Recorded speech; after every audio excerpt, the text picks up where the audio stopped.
esses áudios, né, Kelly, e também as mensagens de texto ajudam a gente a entender muita coisa que aconteceu nas últimas semanas.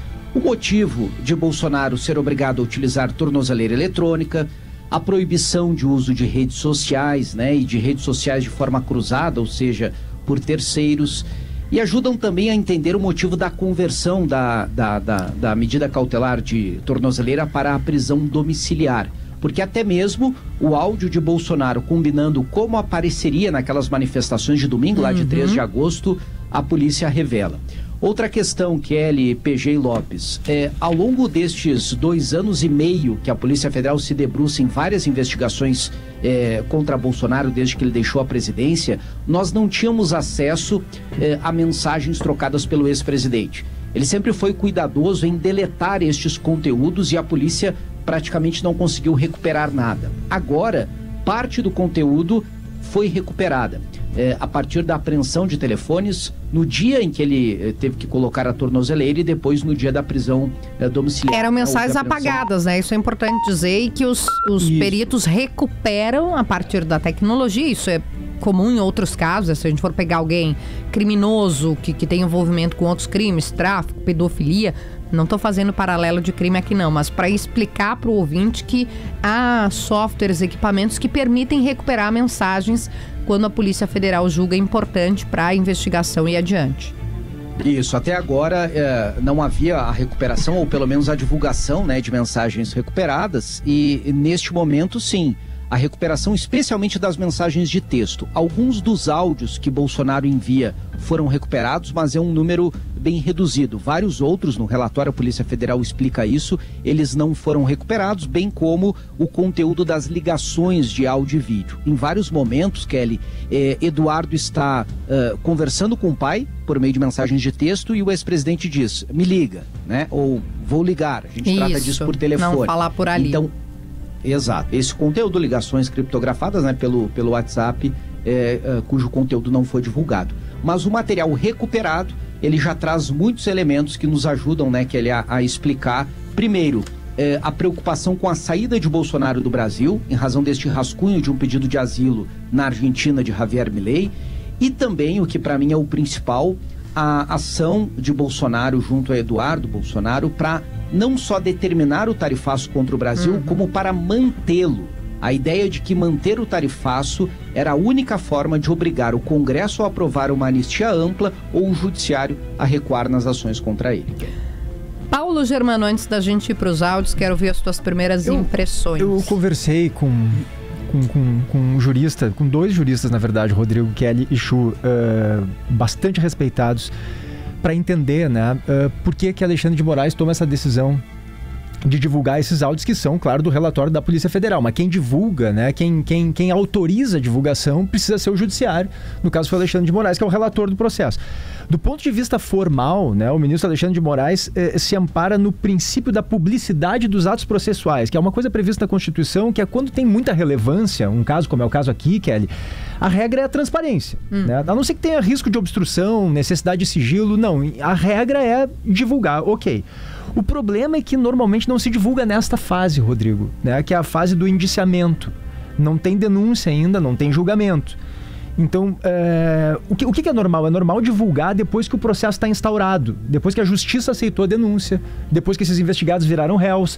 Por que isso? Porque aí tu tem mais legitimidade, já passou pela PGR, ou seja, pelo Ministério Público Federal, o Ministério Público Federal ofereceu a denúncia de fato, quer dizer, tu tem um contexto em que tem mais instituições que corroboram aquela investigação ali. O Ministério Público está dizendo, ok, é verdade, tem motivos para ele ser julgado. Aqui não ainda, tá? Aqui foi só a Polícia Federal que está indiciando. Ainda precisa ir para a PGR, depois, se a PGR entender, vai para a Justiça. O que eu quero dizer com isso? Que ao liberar nesta fase, o ministro Alexandre de Moraes pode abrir espaço para um julgamento que é político-midiático antes do julgamento jurídico. E é isso que traz uma certa, eu acho, narrativa, Rodrigo, por parte dos investigados, de perseguição judicial, de espetacularização das investigações. A base de apoio dos indiciados fica muito inflamada, porque dizem que são perseguidos. Acho que tem também um desvio da atenção, né, do que é principal, que são os indícios concretos de que houve crime contra a democracia. Porque se a gente for ver um xingamento de filho para pai, ele não corrobora uma prova específica, mas ele tem um estrago emocional, né? Pode-se dizer assim, né? Começa a ter uma discussão sobre comportamento que é muito mais do que uma discussão sobre um ataque à democracia, né? Sobre o problema de estarem conspirando para evitar que a justiça faça seu trabalho. Tu entende o que eu estou dizendo? Então tem um efeito político e social aqui que, para os apoiadores do Bolsonaro, reforça uma narrativa de perseguição. Para os críticos de Bolsonaro, serve como um combustível emocional contra ele, ainda que alguns trechos divulgados que a gente discute sejam periféricos para o processo, né? Então, para o ambiente social mais amplo, tem uma certa instabilidade, que é o que a gente está vivendo sempre, aquela radicalização, uma sensação de que a situação é sempre inflamada demais. Então, esses juristas que eu ouvi entendem que o ideal, Chu, seria deixar para divulgar na fase em que a justiça acolheu a denúncia. Quando divulga de uma maneira precipitada, como agora, ou seja, recém ao indiciamento, ainda precisa passar pelo Ministério Público, não chegou à justiça, isso não é algo normal, não é algo frequente de acontecer e acaba gerando esse tipo de interpretação que pode ser um pouco mais política do que precisamente jurídica. Eu queria fazer eu queria só comentar uma coisa, Chu, antes da gente ouvir os áudios também, em cima do que o PG comenta, nós estamos há 2 semanas do início do julgamento, né? Eu acho que essas gravações, essas trocas de mensagens, elas pouco vão mudar o resultado do julgamento. Mas o julgamento esse que tu te refere é de um outro processo. É de um outro caso, mas o que eu quero dizer é que essas gravações e todos os vazamentos, elas criam um caldo político e midiático, concordando contigo, que já vai preparando o terreno, provavelmente, para o resultado. Essas trocas de mensagens, é óbvio que elas exibem muito mais do que o Eduardo Bolsonaro disse, que é a mera troca de mensagens entre pais e filhos, entre um pai e um filho. Não, elas revelam, para mim, o que ficou que chama muito a atenção é realmente o poder de Silas Malafaia, né? Aliás, até escrevi uma coluna agora há pouco em GZH, um pastor que fala tanto xingamento, né? A Rosane comentou isso um pouquinho antes aqui na Atualidade. Imagina um pastor, um líder religioso que chama coisas que eu não vou dizer aqui no ar, porque os próprios áudios dizem, inclusive eu nunca vi tanto pi ao longo, né, das transmissões aí, porque é impossível que a mídia séria, né, que o jornalismo profissional coloque literalmente tudo o que foi dito. Mas o poder de Silas Malafaia sobre a família Bolsonaro, né? Ele orienta, ele manipula do ponto de vista político, porque ele diz, num certo momento lá, no mundo todo é contra os países, é a economia. Aqui no Brasil é a favor de ti, Bolsonaro, as tarifas de Trump. Aliás, corrigindo Malafaia, não é Trump, é Trump. E midiático, porque ele diz o seguinte, não escreve, grava um vídeo, porque vídeo viraliza mais, vídeo tem maior repercussão na imprensa. Ou seja, Malafaia é quase realmente um coach, um media coach, melhor dizendo, sugerindo, mentorando que grave um vídeo. Tudo no meio de tudo isso, muitos palavrões, como eu comentei.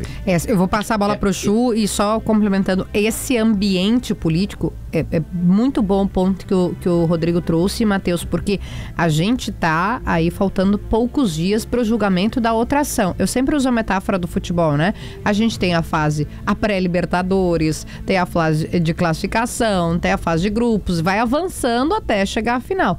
Essa da trama golpista, da tentativa de golpe de Estado, ela já está lá no julgamento, ela já está bem mais adiantada.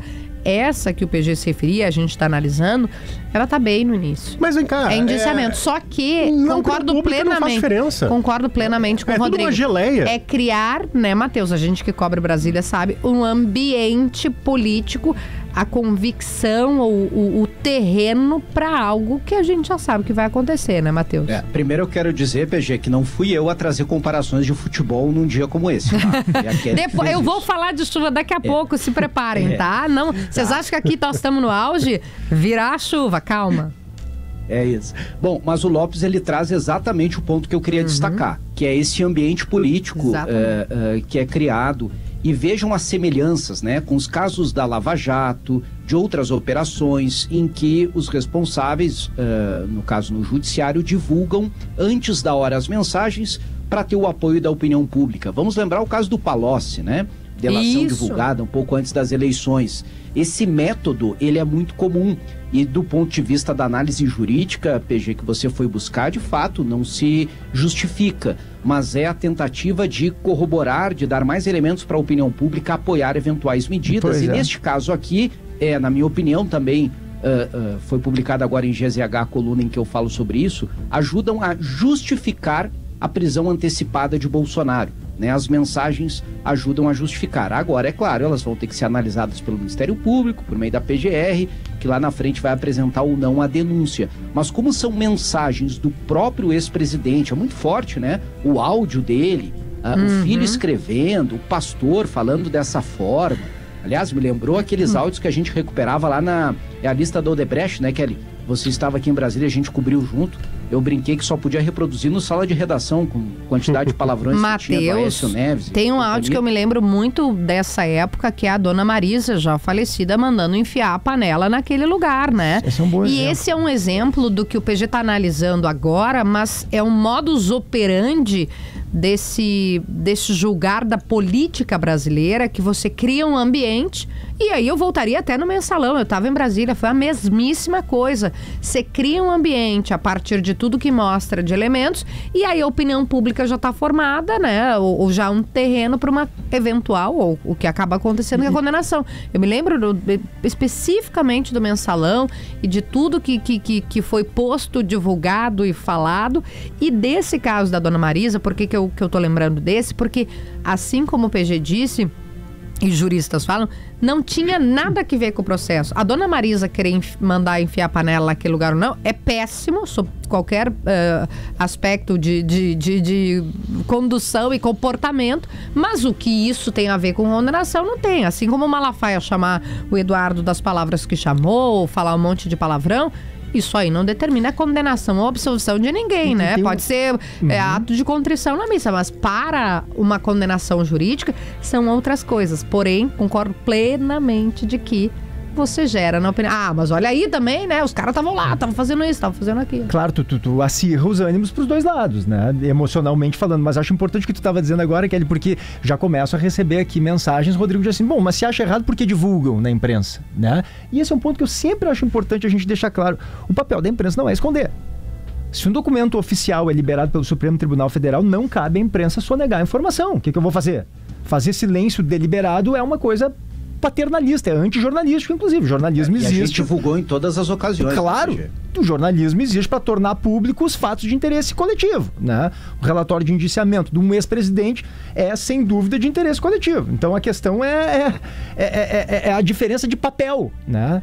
Qual é o papel da instituição judiciária, qual é o papel do Supremo Tribunal Federal, qual é o papel da Polícia Federal, qual é o papel da imprensa. São atribuições absolutamente distintas. Agora, as máscaras começam a cair, na minha avaliação, a partir do que vem sendo revelado. A gente imaginava e desde o início acreditava que a articulação de Eduardo Bolsonaro junto ao governo dos Estados Unidos, junto à Casa Branca, era por uma pressão americana para uma anistia geral aos golpistas do dia 8 de janeiro, não só o pai, cai essa máscara, porque fica clara numa troca de mensagens ali que o objetivo não é uma anistia a todos os réus do 8 de janeiro, é salvar o pai.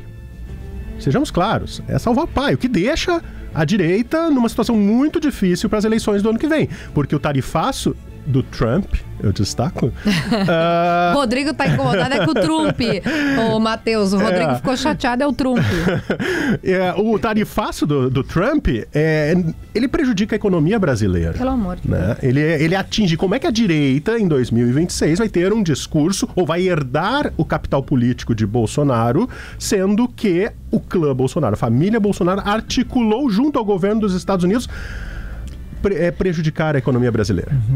O último, tá? Antes da gente ir para os áudios, que a gente vai analisando, e são tantos os pontos, né, que a gente vai puxando, que acaba difícil a gente contemplar tudo.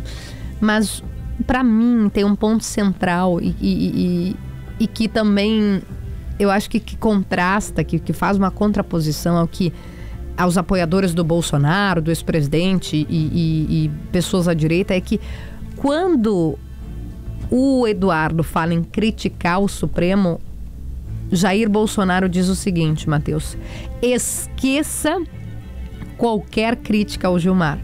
Tenho conversado com alguns do Supremo. Então, quando a gente recebe muita mensagem absolutamente legítima e democrática dizendo o Supremo, a ditadura da toga, porque é um absurdo, vocês concordam? Não sou eu que estou dizendo. Jair, esqueça qualquer crítica ao Gilmar. Tenho conversado com alguns do Supremo. Repito, é o Bolsonaro conversando com o Supremo. Todos ou quase todos demonstram preocupação com sanções. Então, o ex-presidente, a despeito de todo esse movimento de enfrentamento, de nós não vamos, o que ele está fazendo, e repito, dito por ele, é sim conversar com o Supremo. Esse ponto, Kelly, é importantíssimo, porque ele mostra a falta também de uma leitura política e de entender como funciona Brasília pelo pastor Silas Malafaia. Veja qual é a previsão política de Silas Malafaia e a orientação dele para Bolsonaro.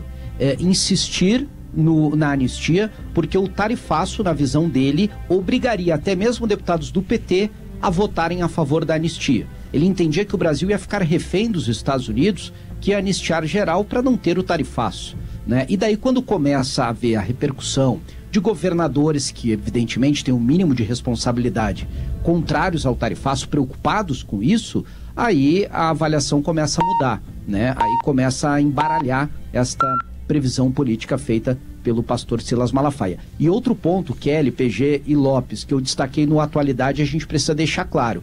Quando tem um ex-presidente, um presidente da República, um governador, alguém poderoso, tem muita gente opinando na volta, mandando mensagem, tentando influenciar. Silas Malafaia podia ser só mais um, mas Bolsonaro respondia às mensagens dele, tinha um diálogo frequente com ele, se aconselhava com ele. Portanto, não era só aquele chato do lado de fora tentando influenciar o político, mas alguém que era de fato um conselheiro de Bolsonaro. A gente vai para os áudios agora, a gente está analisando com todas as informações, tendo lido todos os... e são várias páginas, né? E a Polícia Federal vai construindo.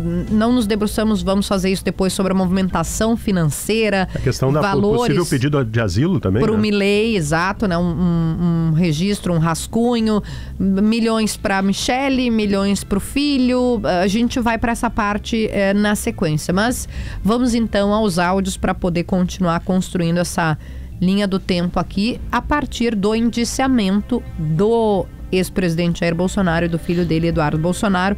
O primeiro áudio é do pastor Silas Malafaia.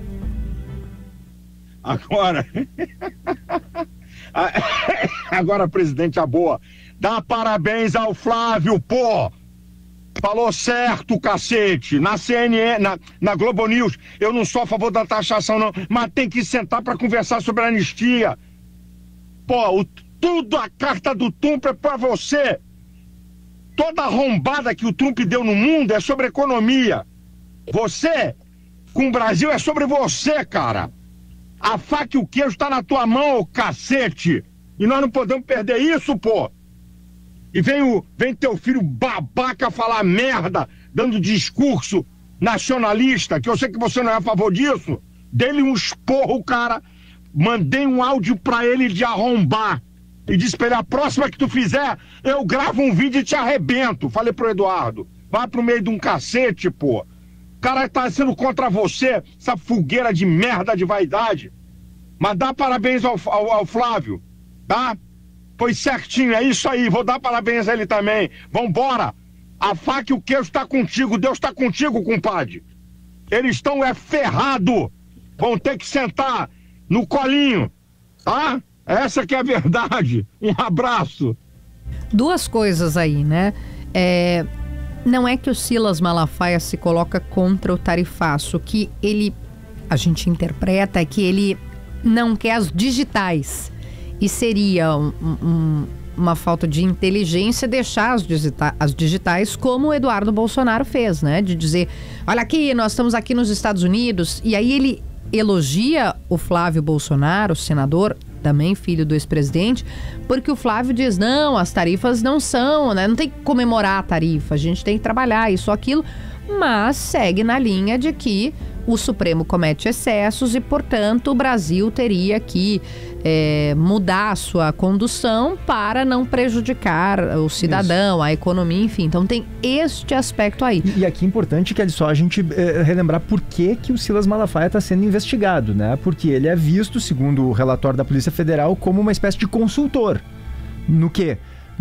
Vou abrir aspas aqui, na definição de estratégias de coação e difusão de narrativas inverídicas, bem como no direcionamento de ações coordenadas que, em última instância, visam coagir os membros da cúpula do Poder Judiciário, de modo a impedir que eventuais ações jurisdicionais proferidas no âmbito do Supremo possam contrapor os interesses ilícitos do grupo criminoso. Então, o que eles estão dizendo aqui? Que o Malafaia é um consultor, que o Malafaia fica dando orientações para o Bolsonaro de como agir no sentido de impedir que a atuação da justiça, de impedir que a investigação não é mais um mero organizador de manifestações na Paulista, né? Ele é mais que isso, um articulador de fato. E o que a Kelly também... Claro que ele fala por Bolsonaro, né, Lopes?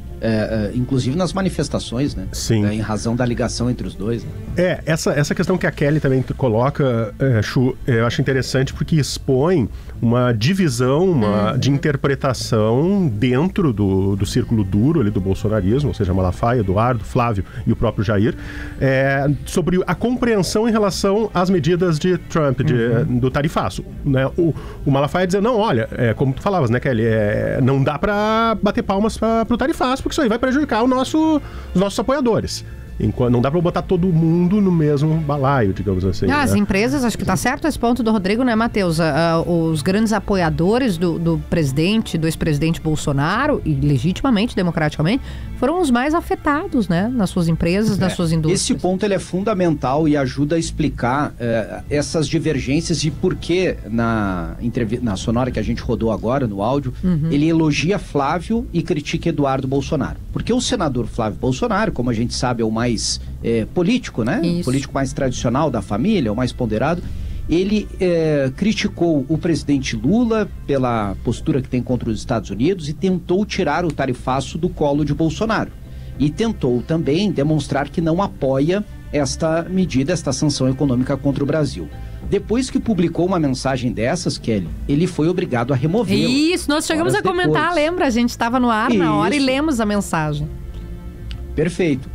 Então há uma divergência. Silas Malafaia entende que o comentário de Flávio é a melhor linha a ser seguida, e não o de Eduardo, que várias vezes gravou vídeos trazendo para ele a responsabilidade, se orgulhando de ter conseguido viabilizar o tarifaço contra o Brasil. E ele diz para o pai, inclusive, em mensagens de texto, o Eduardo, que depois ele consegue reverter a opinião pública. Diz que nesse momento a prioridade era agradar Trump, agradecer Trump e conseguir manter, né, junto ao presidente dos Estados Unidos, este apoio. E não se preocupar com a opinião pública, que depois ele teria tempo para reverter isso. Ele fala isso no começo, né? E inclusive ele xinga o próprio pai no momento lá do Tarcísio, mas ele diz para que ele se manifeste celebrando, não sei se seria a palavra, né? Mas endossando o tarifaço do Trump, que depois eles reverteriam, né, Matheus? Depois daria... mostrando a preocupação dele, Eduardo, de Tarcísio ser o sucessor de Bolsonaro, né? A todo momento,